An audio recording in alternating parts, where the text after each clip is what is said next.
Our next speaker is a versatile personality. He is an acknowledged trainer, academician, scholar, writer, and a management consultant. He has done his doctorate in business management and master's in philosophy. He is a national merit holder in electronics-enabled training from Indian Society of Training and Development, New Delhi. He is Dr. Vikrant Singh Tomar. Dr. Tomar is a freelance trainer and served the cabinet ministers of state, MLAs, police officers, and tycoons of business world. He has authored the book Rule the World as Krishna Did. He addressed first World Spiritual Parliament Hyderabad International Conference on Innovative Business Management as a keynote speaker, and his thoughts on impact of Indian philosophy on modern management were also appreciated at Philosophy of Management Conference, Oxford, London, International Conference on Enterprise System and Best Management Practices organized by Global Digital Business Society, USA.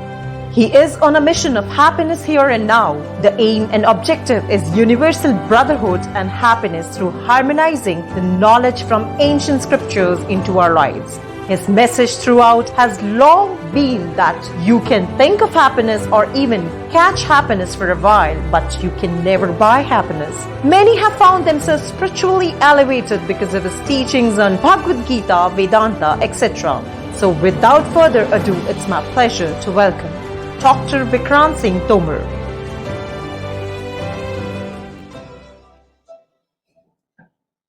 Namaste, friends. My topic of today's discussion is Laya Yoga. This is a topic has been given to me. So it reminds me of a king. He went to his queen and knocks the door. Queen asked from inside, "Who's there?" King says, "The mighty king." Door did not get open. King again knocks the door. Queen again asked, "Who's there?"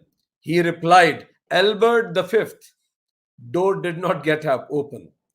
King again knocked the door. Again the voice came from within, from inside the room. Queen asked, "Who's there?" The king replied, "Your husband." Door did not get open. Again king knocked. Queen asked, "Who's there?" Now what to do? King replied, "Only you are there." And the door got opened. And this is the basic philosophy of Laya Yoga. Till there are limited identities, artificial identities, materialistic identities, there cannot be Laya. Laya means dissolution, being one, fusion, absorption. So there can two things who are rigid cannot be absorbed.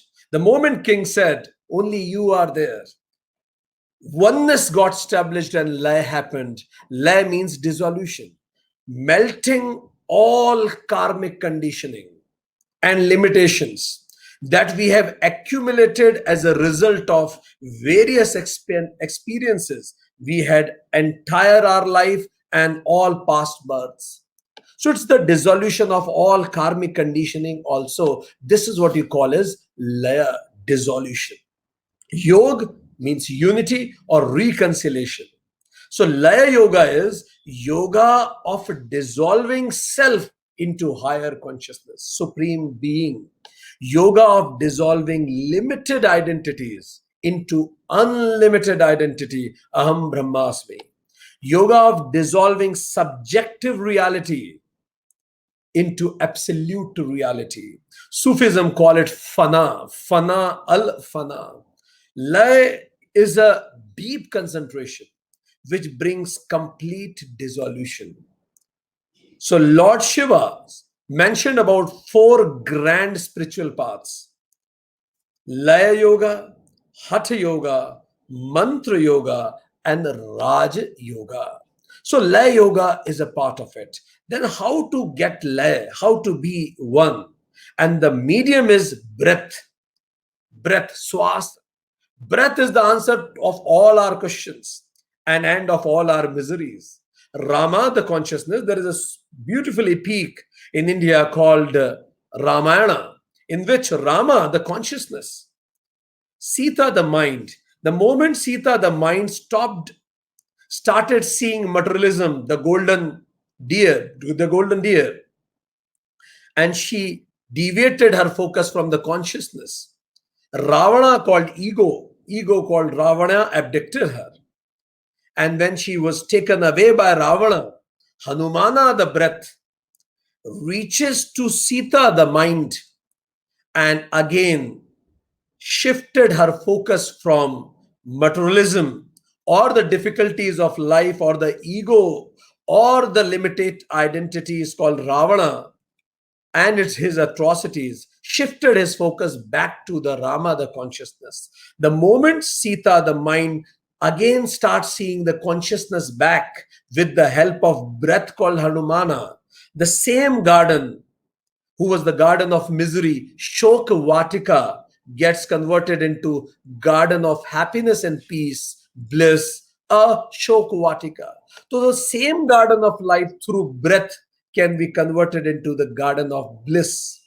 Rama at Sahasrar Chakra, Sita at Muladhar Chakra, and the connection is Hanumana, the breath, the yoga, the connection of it.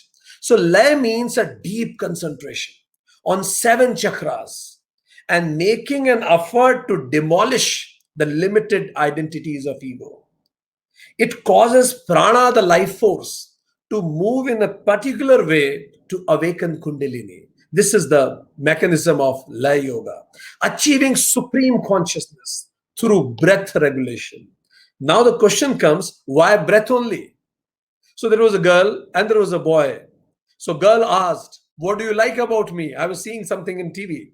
So the girl asked the boy, what do you like about me? What do you love about me? Boy replied, the way you breathe, I love that. What can be the simplest form of loving somebody? The way you breathe, I love that. Breathing is an eternal friend since our birth to death. It connects ourself to the body and the mind both.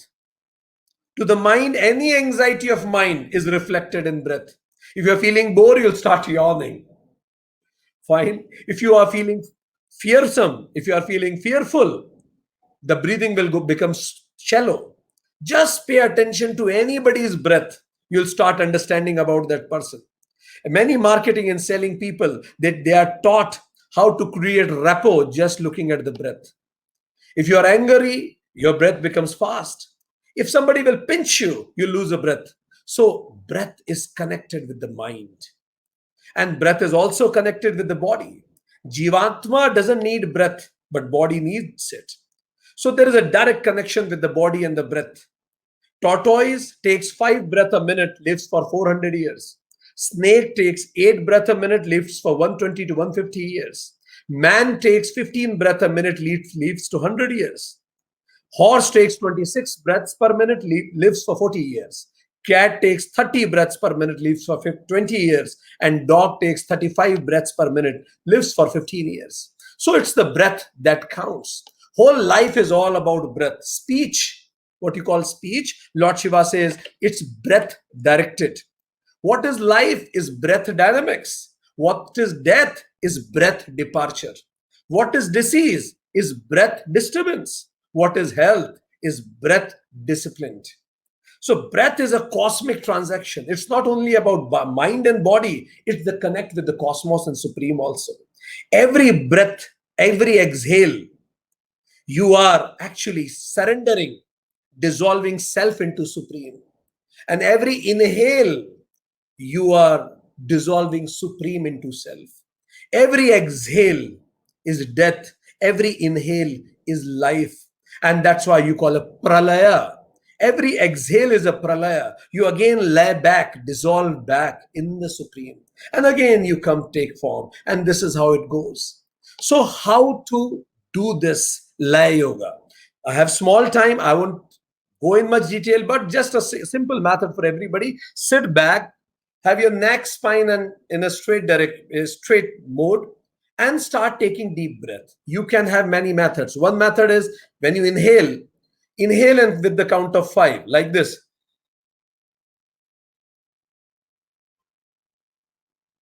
Now exhale with the, I already exhaled because I was speaking. Exhale with the count of 5. So start doing it. Even if you are in office or any place, Start counting 5-second inhale, 5-second exhale. Then gradually make it 7-second inhale, 7-second exhale. Make it 10-second inhale, 10-second exhale. Increase the duration. Finally, yogis, what they start doing, 30 seconds inhale, 30 seconds exhale. It means one swas in a minute. Generally, an ordinary person take 18 swas, 18 breaths in a minute. But then with this 30 seconds inhale, 30 seconds exhale, you'll take one breath in a minute. And a Laya yogi takes one inhale, 1 minute, exhale 1 minute. It means 2 minutes, one breath. And accordingly, your life will increase. And then this is level 2, when you increase. And then go for a rhythmic breathing. There is a rhythm when you inhale and exhale, inhale and exhale. And once that rhythm is established, this is level 3. Level 1, sit properly. Level 2, I told you these methods. Level 3, rhythmic breathing. Level 4 now, go for Anulom Vilom and Nadi Shuddhi.